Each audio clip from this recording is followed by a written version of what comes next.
Hello, everybody, and welcome to the Flesh Fans episode 1, 2, and 3 spoiler review of the Rings of Power season 2. And yes, we've had the chance to have a look at these episodes, and we're going to basically be given my thoughts on them so far. Of course, you can read this in article format if you want to as well on www.fellowshipofans.com. But in the meantime, we have this video also breaking it down. So yes, we'll go through episode by episode. But I want to start off overall, and again, this is only for the first 3 episodes, not the whole season. I would like to stress that. So yes, make sure to like and subscribe. But I think without further ado, let's just get right into it. So the first thing about the Rings of Power season 2 is that it's a lot dark, but I'm sure you've heard that plenty of times. I don't need to go over that again.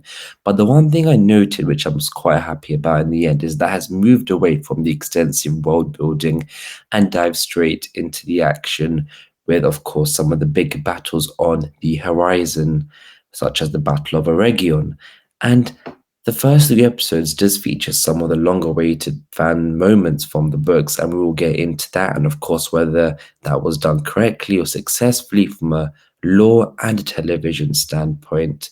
And I think, yeah, some of the stuff that includes the introduction and inclusion of Anatar, the creation of the rings, and of course, the intrigue in Numenor. But this is where it gets interesting. There's also, I feel like in episode 1, some quite a little bit questionable character choices and decisions taken for some of the main elven characters, especially as well. So we'll dive into that. But that's more self-contained, I think, to the first 2 episodes, which is a good thing, which means it isn't across the whole season, or at least from episode 3 onwards. But I think overall, from so far, it takes about halfway into episode 2 to fully get into it. But once you do, I feel like the show just gets into its rhythm, which is good because in season 1, we were waiting for the show to hit its rhythm. At least this season, this time, we are starting to see it hit its rhythm earlier. So, episode 1, Elven Kings Under the Sky. I gave this originally a 3 to 3.5 out of 5. And in the first episode, much like the premiere of season 1, it had the challenging task of introducing and reintroducing the world setting, characters, and plot. And in many ways, it did execute this quite well. For example, the 20-minute prologue focusing on Sauron was actually quite captivating, in my opinion, and it did hook, especially Jack Loaded. That was some of the most brutal stuff I'd ever seen in a Middle-earth adaptation, which was pretty cool to see. And the biggest problem about season 1, in my opinion, over explaining some stuff that didn't need to be explained that much. The showrunners and the writers went into over explaining, of course, the Silver Mithril stuff and all these other mechanisms around the rings. But in season 2, Sauron's journey from the beginning to the raft and how he finds Galadriel makes sense, and that was a big relief. And of course, it shouldn't be a thing where it is a big relief that it makes sense, but it is a big stepping stone, and it generally was very good storytelling and did make sense, in my opinion. Except I was confused with the cart, how he changed to Halbrand when the human form was, of course, an elderly woman, but maybe he can just change form like to whatever he wants. So yeah, that is fair enough. Then next up, one of the best things about the episode was Círdan. And of course, every show, Lord of the Rings had Ian McKellen, and the Ian McKellen type figure for the Rings of Power is Círdan. And the reason why I find him so integral and important for season 2 is because when you see Gandalf in the movies, we know he's wise, knowledgeable, and he could have been like Saruman, as you see him portrayed there. But he still has that homeliness and feeling of comfort, especially with the hobbits. And we do see that here, I believe, with Círdan and his relationship with Elrond. Of course, he could have gone down, he could be the Gilgalad route, but no, we are seeing that, which I really prefer. And even Elrond even feels safe to confide in him.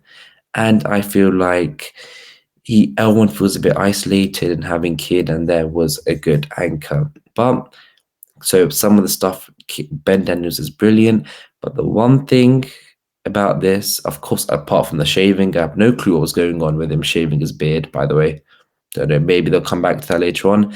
Interesting choice. But having Círdan sail with the three elven rings and throwing it into the sea and then it throwing it right back, I personally didn't really like that much.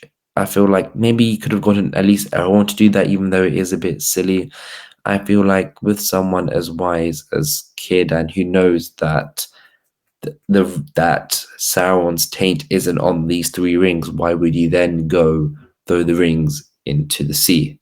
And also, if he just hadn't mentioned Ulmo and him, the seas being strong and sinking Beleriand, and if the rings don't have Sauron's touch, why would it? Why would the sea take it, etc.? And or if it was so destructive, so powerful, and such a weapon, why would Ulmo, a Valar of that magnitude and majesty, want the essentially these elven weapon rings of power to be at the bottom of the sea? So yeah, it was interesting that they made him throw it back. But again, that's the only real complaint I have with Kid and across the two episodes, which was very good and I was very happy about. But in my opinion, some of the best stuff in the episode goes to Sam Hazeldine and Charlie Vickers. Their interactions, especially about how Adar got corrupted and how Sauron was there giving him wine and he almost felt enchanted by it. Then seeing Halbrand shed a tear was truly, I think, my favorite part of episode one. And I do think that was really good storytelling in the sense that it's giving us this even tragic backstory to Adar and how his relationship is with Sauron, and feels like this is going to build throughout the season. So this is good initial building blocks. But I feel like that again, that was great. The rune stuff in episode one did drag the episode out a little bit, and I think for a bit too much of it at the same time. There were some really good dialogue scenes, especially with Nori and Stranger when they recount the importance of names, etc. And the Stranger reminisces about his past life and where he was originally from. I thought that was very, very cool.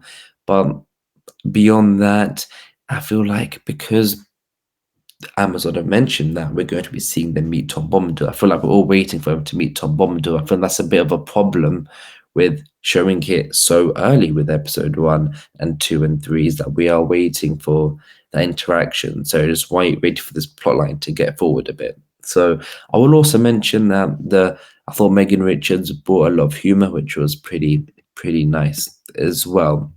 And I think let's get back to the final part of it now. As I mentioned at the start, this episode one, is always going to have to set stuff up. It's going to have to set characters up. It's going to have to set a lot of things up. And it has done that really well with Círdan. It has done that really well with Sauron and Adar, which is basically the main part of the episode. So that it has established, and that's why I've given it a 3 to 3.5.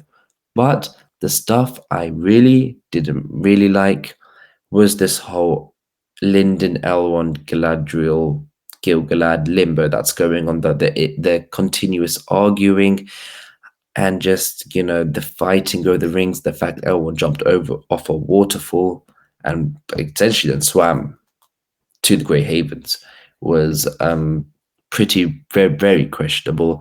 But yeah, it felt like Galadriel and Elrond are almost going through this toxic breakup. I feel like that's the way to put it. And it feels like at times that it is actually Elrond who is pretty one-sided at the end. You actually feel quite bad for Galadriel because everyone around is pretty much just saying stuff about her and about how she brought Sauron back. And it's like, you get it a few times, but like the fifth or sixth time, it's like, wow, they are really, trying to go for how the humiliation with Galadriel, which is quite interesting. And again, I understand the reasoning behind some of this because, of course, they need to show, Elrond's intuitiveness and they have to show that Galadriel didn't get away with all her actions and there are repercussions and she just have to learn to grow. And one thing I did notice is that in these first two episodes, Morpeth Clark her performance of Galadriel is a bit more reserved, interestingly. She's bringing a bit more calmness to the character that I quite like. Where in season one, you'd feel like she would jump like in the throne room with Miriel and just absolutely, give crazy disses. Here in season two, when you feel like, yep, she could have snapped in that moment or given a good comeback, even especially in scenes with Gilgalad. She's more reserved and, holds her tongue a bit. So whether this lasts throughout the season, we'll have to wait and see. But as of right now, I noticed that and I was thinking it was quite interesting. And I really like the scene, in fact, in the end. Even though Benjamin Walker's performance, I'm still not 100% sold on him as Gilgalad. We'll have to see if the action changes that bit. But the delivery of the lines if it's a Shakespearean play, it's very good. But the problem is he's the only one doing it. And everyone else around him is speaking normally. And it just feels a bit out of place. And it's a bit Sauron has returned. It's like, I don't know, it's a bit over the top, but that's just a personal thing. So let me know if you agree or disagree with that. I'm sure Benjamin Walker's a terrific actor, and maybe it's just a director's choice, and he's doing the best of what he got told and taught. But the scene with Gilgalad and Galadriel, though, where he mentions that the reason I'm still keeping you here is because I do believe in you. It was a nice touch to see after Galadriel getting the wrong end of the stick quite a lot of the episode. And it was a nice change and a lot more relaxed as well, which was quite nice. So overall, episode 1 of season 2 is vastly better than the start of season 1. And I think even if you hated the show, if you watch episode 1 and then watch episode 1 of this season, it is a lot better. And I think things are moving. At the end of the day, it was mainly focused on Sauron, and it executed the Sauron and Adar points very, very well, which is why I gave it the 3 to 3.5. But at the same time, some of the Lyndon, Gilgalad, Galadriel, Elrond stuff and some character decisions I was not sold on so far. And I don't really like this whole bickering, arguing angle that is happening currently. So yes, that's my thoughts on episode 1, and my stand-up performances went to Charlie Vickers as Sauron and Sam Hazeldine as Adar. But now let's move on to episode 2, which is Where the Stars Are Strange. So episode 2, in my opinion, is a very strong episode, and it's probably, let me explain this, how we've been waiting 4 years for, in the sense that season 1 was a world-building season. It had lots and lots of great visual spectacle, lots of character introductions, big moments, and the first episode of season 2, as I just mentioned, ties up the loose ends from the previous season and sets the stage for what's to come. However, with episode 2, the show finally feels less like a series of expositional scenes and individual moments, and more like television, compelling television. The pacing in episode 2 is much better, as it seamlessly shifts between the different storylines of Khazad-dûm, Rune, and Lindon, effectively advancing the story. So essentially, I believe that with episode 2, it's the first time I'm looking at this show as television and not just individual world building setup. It feels like we're finally getting into it. And that's one thing which is quite a relief. And I did mention this earlier about Morfydd Clark subtly seeming more reserved, especially in the conversation with Gilgalad, which was quite interesting as well, mentioning the White Towers and Dark Clouds. That was some good callbacks, as of course in the Lord of the Rings movies, you see the Dark Clouds of Sauron covering the armies once they attack Minas Tirith. Of course, they're now foreshadowing something like along those lines of that when it happens in Eregion, with, of course, Adar's armies, but of course, Sauron is the one in Eregion in the center of it, and that's why there's probably dark clouds. At the top of it, it's really poetic. I quite like that. But something about episode 2 is that we finally get the introduction to the dwarves. And around these, again, I think season 1, if we had to say one storyline which overall had the best performances, actor by actor, overall, it would be the dwarves. And now Kevin Eldon as Navi joins that rank. And I like that he's fitted into the show and storyline quite well as being the lead minor architect for the dwarves. The one question is, where was he in season 1? It would have been really cool to have seen him then, but better late than never. But again, with screen time wise, it would have been really nice to see him in season 1.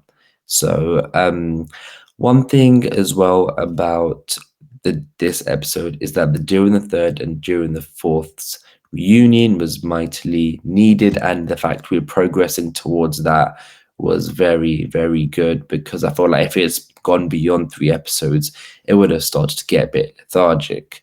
So that was very, very exciting to see them finally make up. The biggest thing of the episode, I guess, is of course, well, not the biggest, one of the biggest, because named the title's named after it, is the stuff in Rune, which vastly improves with firstly the return of the Dweller. It makes sense to have at least a character that is related to the stranger in some way, except from Nori and Megan Richards' character, which is Poppy, and of course the thing around we finally find out who Duella was working for, which was Kieran Hines Blue Wizard's character, and seeing him in episode 2 finally raises the stakes in Rune. When episode 1, it just felt like a lot of just slow build up. Now we're finally actually getting some stakes in the story. The only thing I didn't really like was the whole capture scene when the 6 of those faced off against the Rune soldiers, faced off against the stranger. It felt a bit small scale, but except from that, don't have any major complaints there.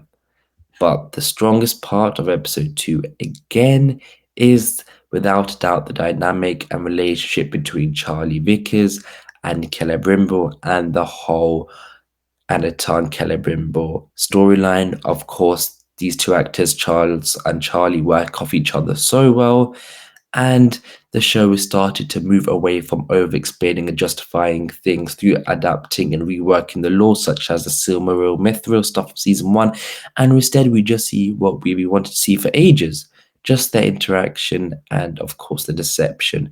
And I think the last 50 minutes of episode 2 is some of the best moments from the show so far, and I don't know how people here can complain about the Anatar stuff, because I feel like people always complained, oh look, why are we not getting Shadow of Mordor? Why are we not getting it like this Anatar Celebrimbo? Well, we've got an Anatar coming out in full white robes, full gown, bright as anything. It's like if you just had to say, you think of your head, what is Anatar revealing himself as the Lord of Gifts? You would think of what scene in the episode, and that's, of course, what's the most important thing.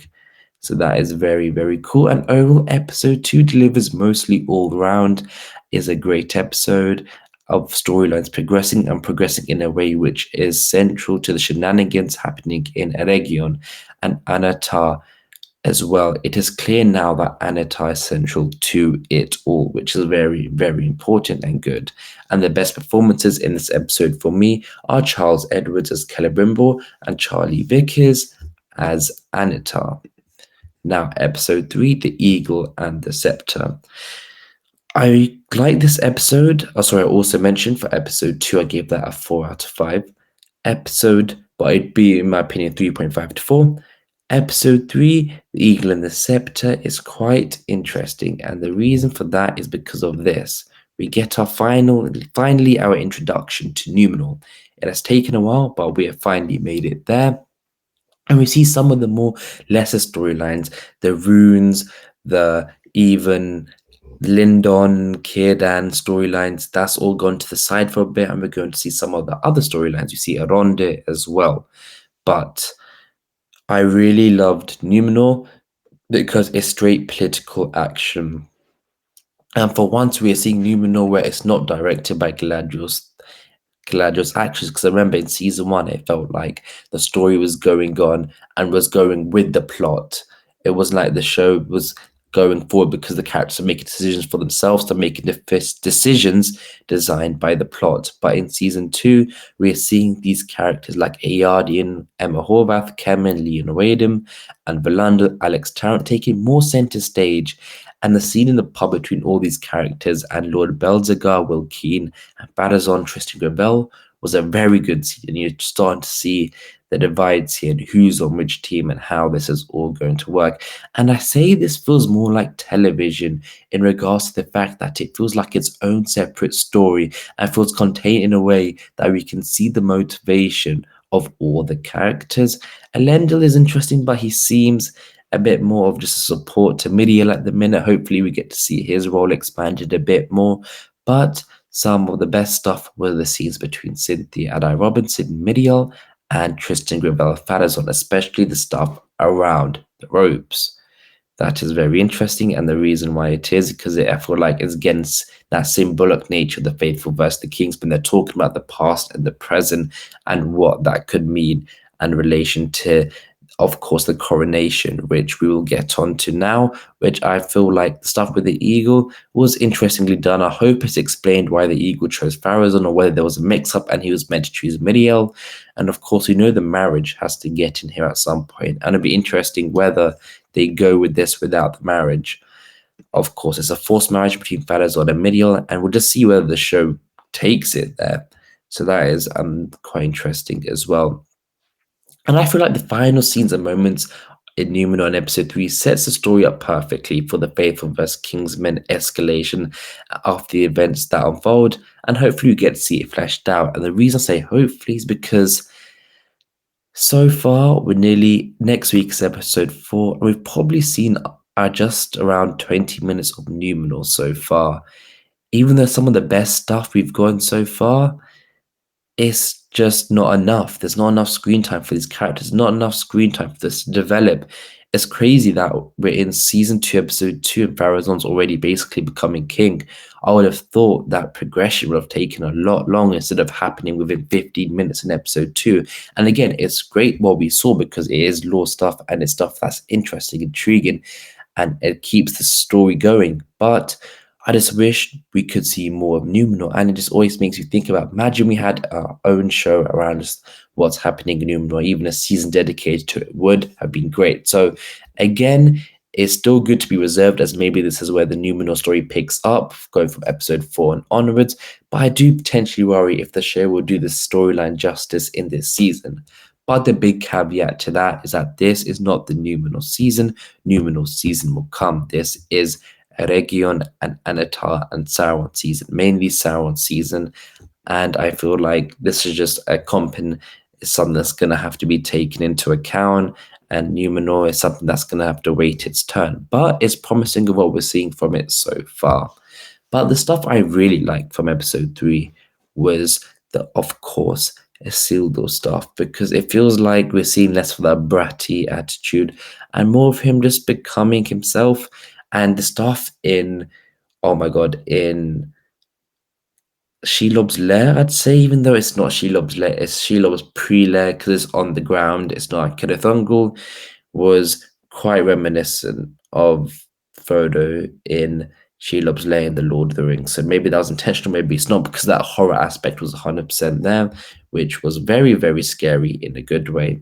We see Isildur on his journey, of course, to Pelagia, and I think the scene with Estrid, where they talk about their parents, is probably some of the best things of the episode. It was really touching, and I feel like I was never convinced with Aronde and Bronwyn's romance in season 1 and their relationship. Here already, I think I've seen more from here than I saw with Bronwyn and Aronde, which I'm really excited about. But talking about Aronde, the first few episodes did not have a lot of action at all, but except from, of course, the Elven superior himself, who does bring, of course, when the viewers feel like, oh, sitting back, maybe there's not a lot of action yet, he comes in and, of course, kills a few orcs, which is always great to see. But as a lot of these reviews have gone, of course, the best is till last, and this is the Dwarves of Khazad-dûm and Anatar/Celebrimbor in Eregion, which shows the taint and effect of Sauron has on the rings, which I think was one of the most important things the showrunners did in the first 3 episodes. Celebrimbor was about to put the mithril in, Sauron takes it, and for us, we know this is because he's having his effect on the rings. And this is, of course, a really cool thing, and more stuff we want to see, or we want to see this stuff. And it was so nonchalant and discreet, which was good to see, which links to Anatar's character as well. Anatar just further playing with Celebrimbor's mind and releasing the worst traits out of him, when he was even making him try and lie to the High King to protect the ring making. You can just see him fully just poking him, and him just Celebrimbor just falling for it. And then, of course, one interesting thing of seeing Anatar actually privately frustrated with Celebrimbor was also a nice thing to see. The two Durans have finally made up, and I'm so thankful for that. It did take a while. I'm so happy it's finally happened because it would have taken, I feel like, a lot of the story time of the Dwarven Cousin Doom storyline. Otherwise, I'm very happy that's been sorted out. And I think the best joke and my favorite funny moment of the episode is when um, King Durin the Third replies to Durin the Fourth and says, "Wait until you have kids of your own," something along those lines. I thought, in the context of the episode and that moment, it was very funny. And Disa continues to be the I think that's still the best performing dwarf alongside Owain Arthur around there. Both of them, they feel like the souls of the show, and that is really, really great to see. And again, episode 3 is a strong episode and is paced very well, and I think one of the best paced episodes so far, mainly because the storyline that normally take up the most time, such and importance, such as the Linden Elven and Rune storylines, are put aside. But the most important thing is that Anatana Legion stuff is still kept central. We still know that this is still happening in the background, but there's stuff happening around it, which I very like to see, because in season 1, where we were wishing we got more stuff, in this season we are getting it, which is good, which is the Anatar and Celebrimbor stuff. And episode 3 finishes with a strong finish, of course, with Numenor and some familiar creatures as well. So yes, that is my review of the first 3 episodes. Overall, again, it is a vast improvement. I think already it's nearly hitting 90% on Rotten Tomatoes. I think that already goes to show how, but again, critic scores don't necessarily mean, the be all and end all, but I think across the board, it is getting better, but there are still some big things from a law point of view that is interesting.